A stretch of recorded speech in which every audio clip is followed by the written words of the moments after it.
teman-teman semuanya ya.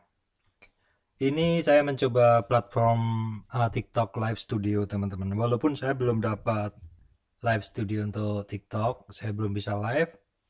Tapi ternyata saya bisa menggunakan perangkat ini untuk merekam.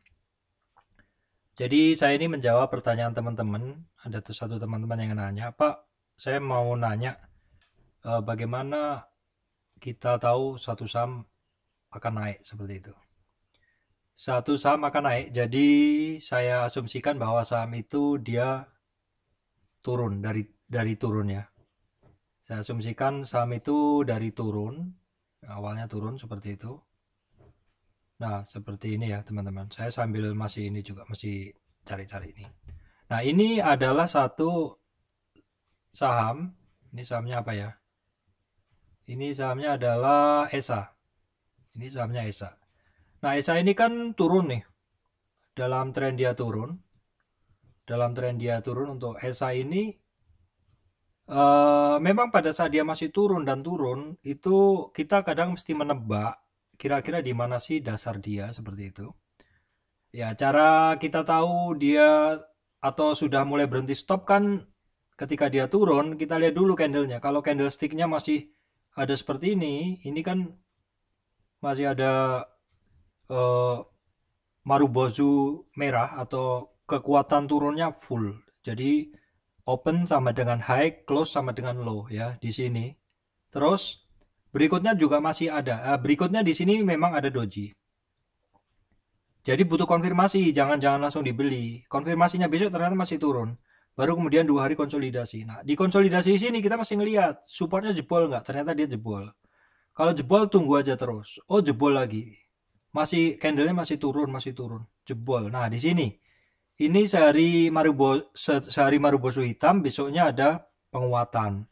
Tapi kita juga mesti ngecek apakah penguatan itu hanya dead cat bond. Karena kadang gini teman-teman, kalau ini barang ada seller yang kuat mau keluar, dia kadang keluarnya tuh nggak hari ini, besok, besok, besok, besok itu nggak. Kadang ada jeda. Nah ini ada jeda kan? Bisa jadi ketika ada jeda ini, orang-orang ngerasa udah mau naik. Akhirnya para buyer yang ini tentu berbeda dengan para sellernya yang sebelumnya, itu mulai ngebuy. Tetapi mesti diingat kalau kekuatan naiknya dia ini, kalau kekuatan naik dia ini tidak lebih kuat dari seller yang mau eh, buang barang, dia masih nggak mampu naik. Nah seperti ini, dia masih akhirnya nggak kuat naik, turun ya, turun masih belum, masih turun. Begitu ketika naik juga sama. Tapi di sini setidaknya teman-teman juga sudah mulai aware atau sadar bahwa di area sini mulai ada perlawanan, Nah, ini juga mesti disesuaikan dengan kondisi market teman-teman. Kalau marketnya itu mestakung mendukung, ini saham bisa lari, ya. Tetapi kalau marketnya nggak mendukung, orang juga nggak males membeli, moodnya rusak, orang nggak akan membeli. Besok-besok aja. Atau misalkan lagi hari Jumat, besok-besok aja lah seperti itu. Ya, sampai akhirnya ya mungkin kondisi eksternal regional lagi nggak bagus, pengumuman inflasi atau apa nggak bagus, marketnya nggak bagus, terus ada saham penggerak bursa di kita yang turun dalam sehingga bursa kita ikut turun, indeksnya, moodnya nggak bagus, sampai akhirnya dia turun.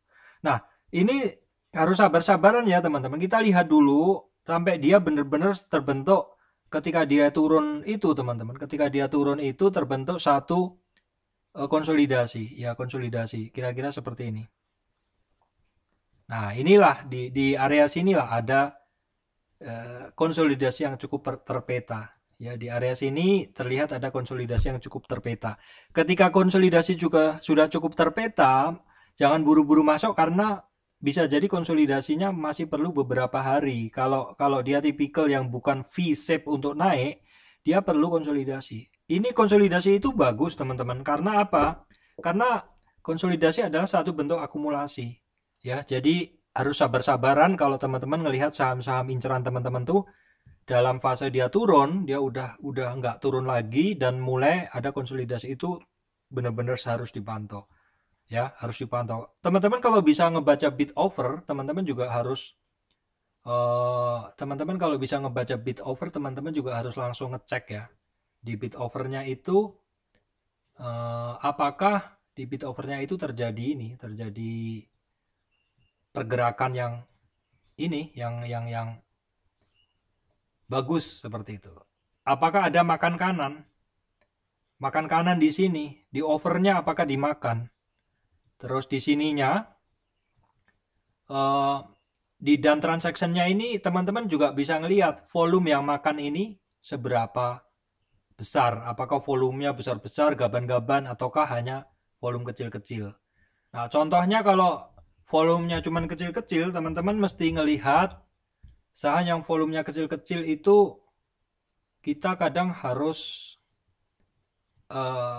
agak waspada ya.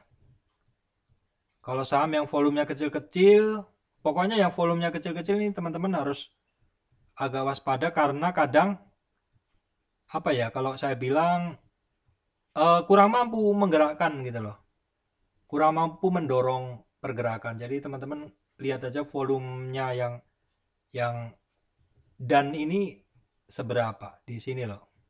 Di volumenya ini seberapa? Kan beda saham beda. Contohnya saya cek Harum ya.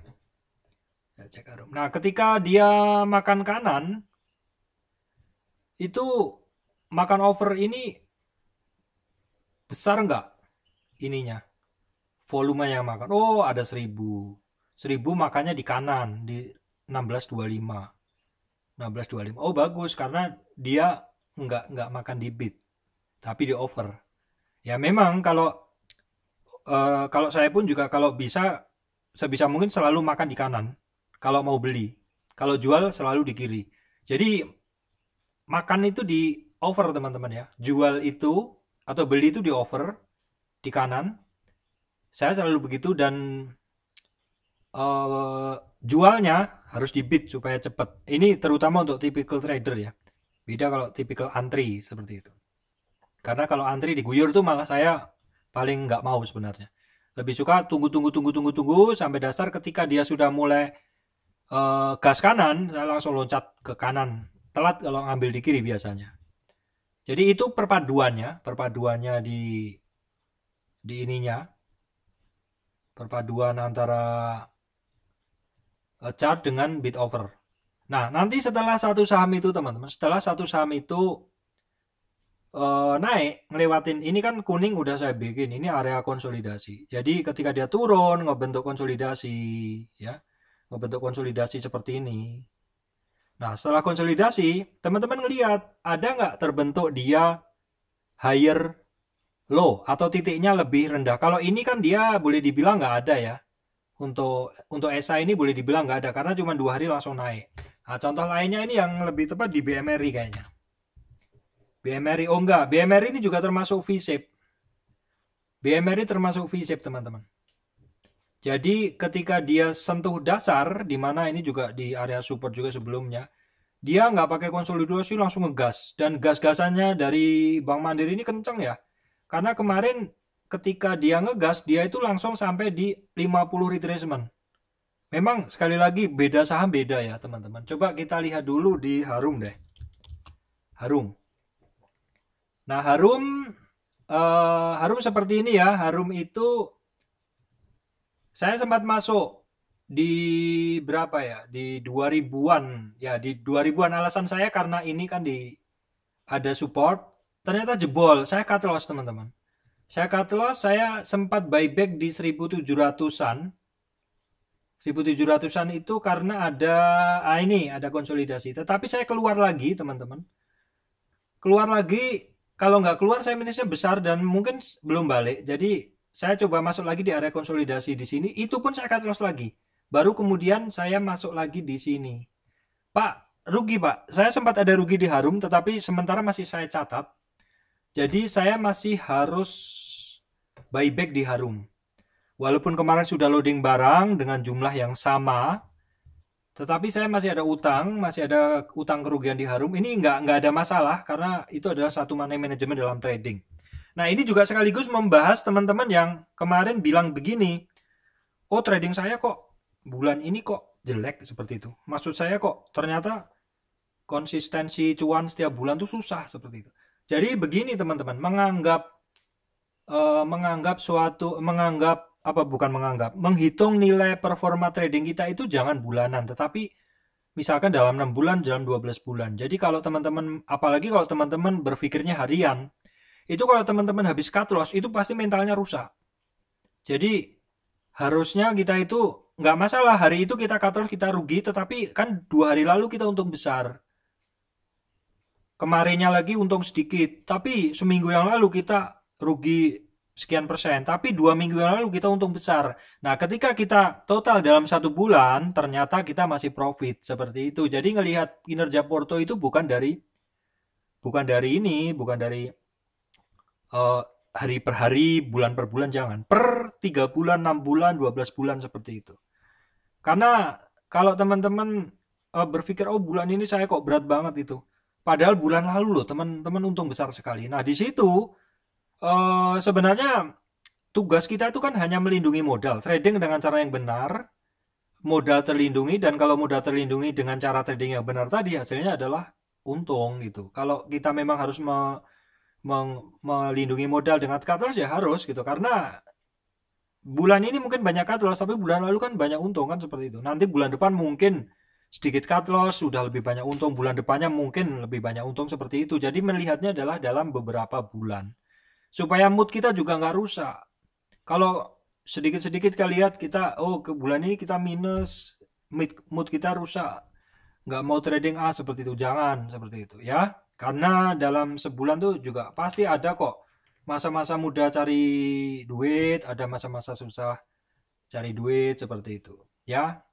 Begitu pokoknya teman-teman. Nah terus nanti misalkan Pak udah ada konsolidasi nih, kayak Harum nih sudah ada konsolidasi, terus dia kan lanjut naik nih. Nah kalau lanjut naik teman-teman lihat nanti pada saat dia naik itu ada nggak dia resistannya. Nah kalau seperti Harum sekarang nih teman-teman bisa ngelihat dia kan saat ini, seperti Harum sekarang ini saat ini kan dia baru lewatin resistan dia yang pertama ya.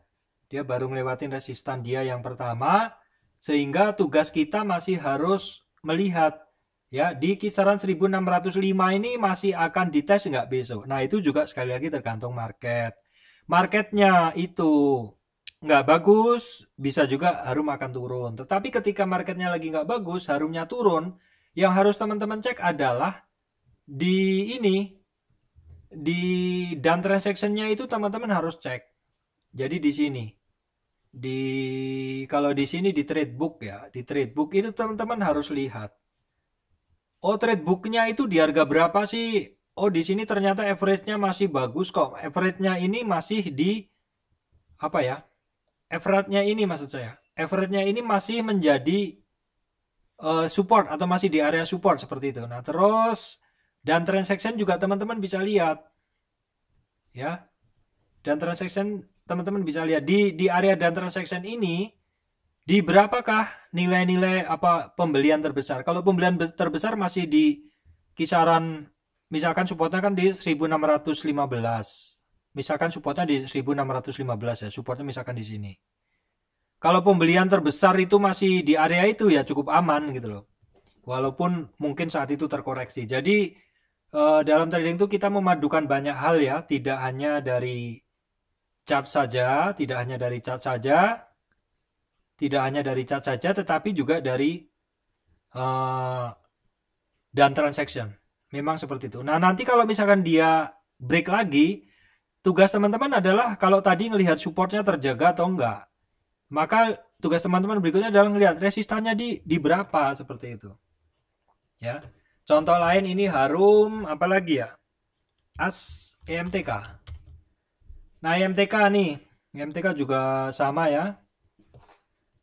Nah, ini EMTK. Saya coba geser dulu EMTK. Saya coba geser. Nah, EMTK nih teman-teman. Ini kan dia contoh yang bagus ini. Contoh yang bagus EMTK. Nah, ini dia dalam tren turun ya.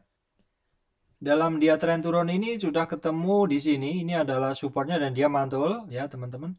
Pantulan dia sekitar seminggu lebih sedikit, terus dia nembus resistan pertama. Ini resistan pertama. Tugas teman-teman ketika dia menembus resistan pertama, ya berarti kan dia mantul ya, konsolidasi sebentar, tembus resistan. Tugas teman-teman adalah ngelihat Setelah resistan pertama ketembus, dia menjadi support. Selanjutnya dia tentu akan naik ya, kalau naik. Dan dia tugas berikutnya teman-teman beralih melihat resistan kedua. Oh, resistan kedua di 38 retracement. Nah, teman-teman, di resistan kedua ini tugas teman-teman sama lagi. Ketika resistan ditembus, resistan akan menjadi support. Ketika support itu dites lagi dan turun dan mungkin marketnya lagi nggak bagus, teman-teman beralih lagi ke sini ngelihatnya. Oh, di support berikutnya yang kemarin apakah jebol? Ternyata dia jebol, tetapi besoknya adalah terjadi perlawanan sehingga candlenya adalah melawan.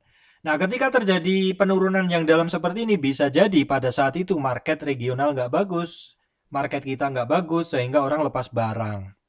Nah, kalau seperti ini, ketika terjadi candle merah ini, teman-teman tugasnya adalah ngelihat yang tadi. Ngelihat yang di sini tadi. Dan-nya di berapa sih? Dan transaksinya di sini di berapa sih? Oh, ternyata tetap di atas kok. Average-nya tetap bagus. Average-nya di sini tetap di area support. Jadi nggak ada masalah seperti itu. Jadi selalu kita harus memadukan dengan antara chart dengan datanya seperti itu. Nah, terus ternyata dia sehari naik, sehari turun, sehari rebound, berikutnya dia langsung tes 38. Dari 38 naik. Nah, ketika naik di atas 38 menjadi support, teman-teman. 38 retracement menjadi support. Terus dia kan head to head atau face to face langsung dengan 50 retracement. Nah, 50 retracement menjadi resistan, berhasil ditembus. Itu targetnya dia yang pertama. Ketika kita mencari dari swing high sini ke swing low sini, ini target pertama tercapai. Nah, seperti yang udah sering saya sampaikan, ketika target pertama itu kecapai, maka teman-teman bisa ngelihat dalam weekly chart. Ya, weekly chart apa fungsinya? Supaya teman-teman mendapatkan gambaran yang lebih luas. Oh, ternyata dalam daily chart dia kan sudah sampai di 50 retracement. Tetapi dalam weekly chart atau dalam big picture atau dalam picture atau gambar yang lebih besar, ternyata ini barang masih di bawah ya. Masih di bawah atau masih di mana? Masih di retracement bawah. Jadi kalau dari big picture-nya, ini targetnya tadi kan di daily 1550 retracement udah sampai. Target berikutnya kalau dalam big picture atau trend yang lebih besar adalah di 50 retracement di sini ya.